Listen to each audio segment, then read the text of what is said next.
بسم اللہ الرحمن الرحیم۔ السلام علیکم ناظرین، آج کی ویڈیو میں ہم آپ کو بتائیں گے کہ کس طرح حضرت ادریس علیہ السلام جنت میں پہنچے اور کیوں اللہ تعالیٰ نے انہیں جنت سے نکال کر زمین پر نہ بھیجا۔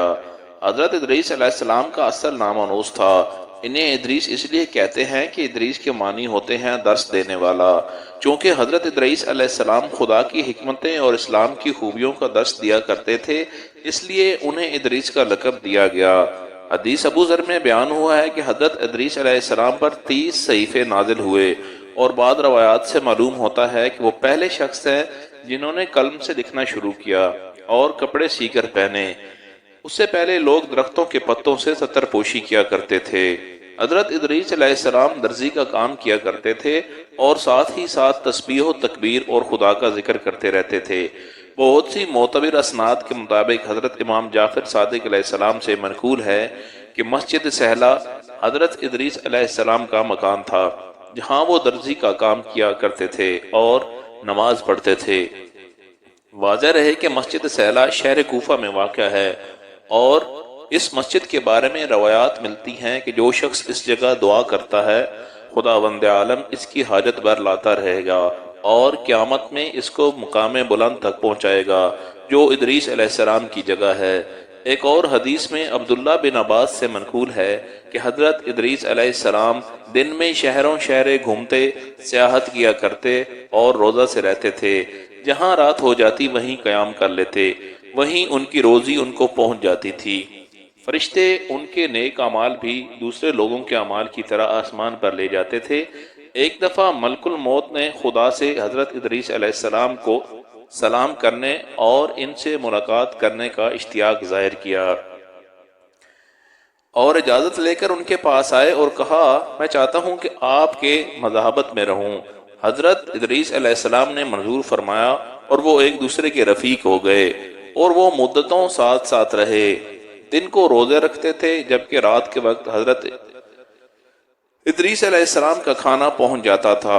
وہ ملک الموت کو بھی کھانے میں شریک ہونے کی دعوت دیتے۔ وہ کہتے تھے کہ مجھ کو ضرورت نہیں ہے، اور نماز میں مشغول رہتے۔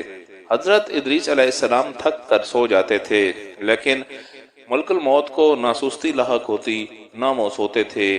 اسی طرح 4 روز گزرے، یہاں تک کہ ایک روز وہ انگور کے ایک باغ اور مصفت کے ایک اللہ کی طرف سے گزرے۔ انگور پکے ہوئے تھے۔ ملک الموت نے پوچھا، کیا آپ پسند کرتے ہیں کہ ہم ایک کا بچہ اس گلہ سے یا اس باغ سے انگور کے چند خوشے لے لیں اور شام کو آپ کسی سے افطار کر لیں؟ حضرت ادریس علیہ السلام نے کہا، سبحان اللہ، میں تم کو اپنے مال سے کھانے کی دعوت دیتا ہوں، تو انکار کرتے ہو اور مجھ کو دوسروں کا مال بغیر اجازت کھانے کی دعوت دیتے ہو۔ تم نے میری مصاحبت کر کے خوب دوستی ادا کی ہے۔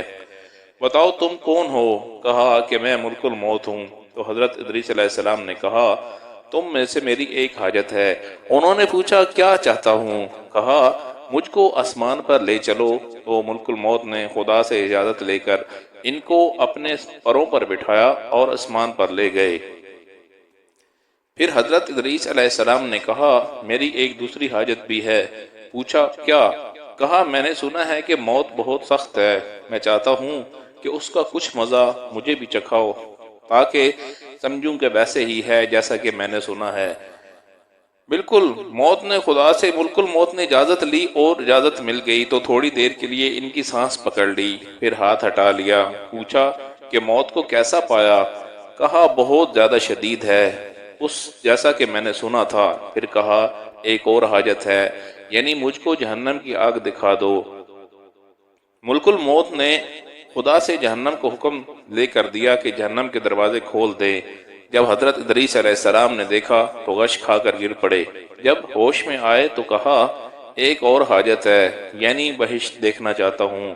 ملک الموت نے بہشت کے خزینہ دار سے اجازت لی، اور ادریس علیہ السلام بہشت میں داخل ہوئے اور کہا، اے ملک الموت، اب میں یہاں سے باہر نہ آؤں گا، کیونکہ خدا نے فرمایا ہے کہ ہر نفس موت کا ذائقہ چکھنے والا ہے، اور میں نے چکھ لیا۔ فرمایا ہے کہ تم میں سے کوئی ایسا نہیں ہے جو جہنم کے پاس وارد نہ ہو، اور میں وارد ہو چکا۔ اور بہشت کے بارے میں بھی فرمایا ہے کہ اہل بہشت سے باہر نہیں جائیں گے۔ اور اس طرح حضرت ادریس علیہ السلام جنت میں رہ گئے، اور ابھی تک جنت میں ہیں۔ امید کرتے ہیں کہ آپ کو آج کی یہ ویڈیو پسند آئی ہوگی۔ اگر آپ کو ہماری ویڈیو پسند آئی ہے تو ویڈیو کو لائک کریں اور اپنے دوستوں کے ساتھ ضرور شیئر کریں۔ جزاکم اللہ۔